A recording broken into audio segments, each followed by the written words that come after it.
नमस्कार, घटना चक्र बुक वीडियो के इस शैक्षणिक मंच पर आपका स्वागत है। हमारा उद्देश्य है ज्ञान को सरल, स्पष्ट और सुलभ रूप में आप तक पहुंचाना।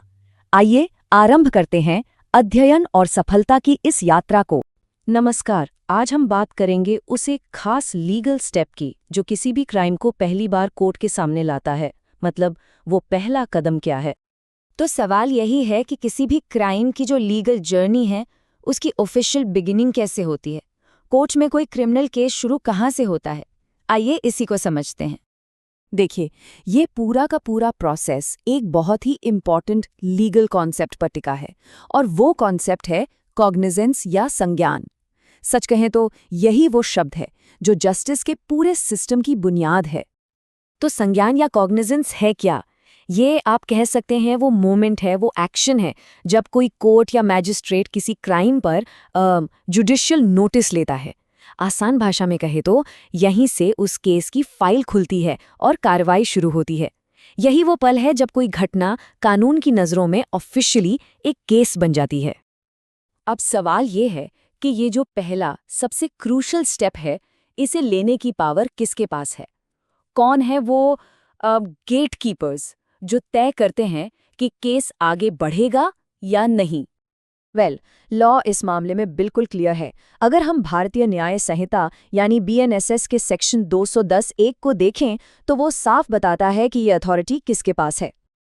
तो ये पावर है फर्स्ट क्लास मैजिस्ट्रेट के पास, और सेकंड क्लास मैजिस्ट्रेट के पास भी हो सकती है, लेकिन एक शर्त पर।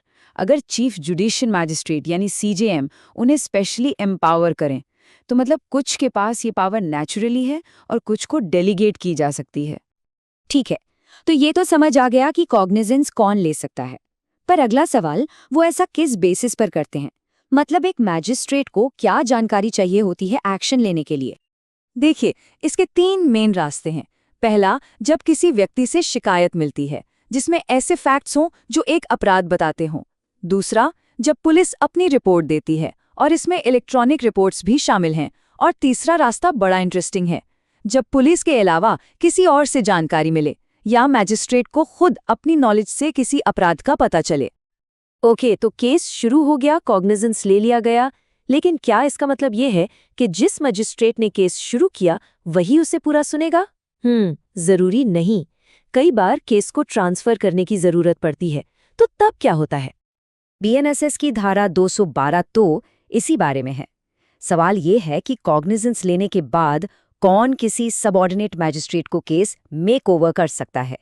जी हाँ, ये मेक ओवर शब्द ही इस्तेमाल होता है और ये प्रोसेस भी खास नियमों के तहत ही होता है। और इसका जवाब है एक specially empowered first class magistrate, पर वो भी अपनी मर्जी से नहीं, बल्कि चीफ जुडिशियल मैजिस्ट्रेट यानी CJM के जनरल या स्पेशल ऑर्डर के तहत। तो ये एम्पावरमेंट और CJM का ऑर्डर, ये दोनों कीवर्ड्स हैं। इसी से ये तय होता है कि केस सही हाथों में सही तरीके से पहुंचे।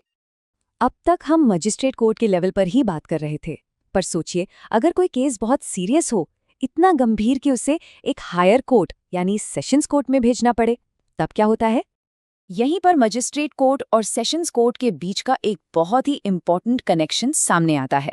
इसे समझने के लिए चलिए BNSS के सेक्शन 213 पर बेस्ड एक लॉजिक पजल सॉल्व करते हैं। ठीक है, तो पजल का पहला हिस्सा है एक असर्शन A। ये कहता है कि एक सेशंस कोर्ट किसी क्राइम का कॉग्निजेंस एक ओरिजिनल कोर्ट की तरह तभी ले सकता है जब वो केस उसे किसी मजिस्ट्रेट ने कमिट किया हो, मतलब सुपुर्द किया हो। ओके, तो ऐसा क्यों होता है? इसके पीछे का रीजन ये दिया गया है कि ये प्रोसीजर मैजिस्ट्रेट लेवल पर ही केस की एक प्रिलिमिनरी स्क्रीनिंग, एक शुरुआती जांच पक्की कर देता है। तो पजल का सॉल्यूशन क्या है? सिंपल है। असर्शन A भी सच है और रीजन R भी सच है। और सबसे इंपॉर्टेंट बात, रीजन R जो है वो असर्शन A को परफेक्टली एक्सप्लेन करता है। इससे मजिस्ट्रेट का वाइटल रोल सामने आता है। वो एक तरह से स्क्रीनर का काम करते हैं, ये देखने के लिए कि सिर्फ जेन्युइन और स्ट्रॉन्ग केसेस ही हायर कोर्ट तक जाएं।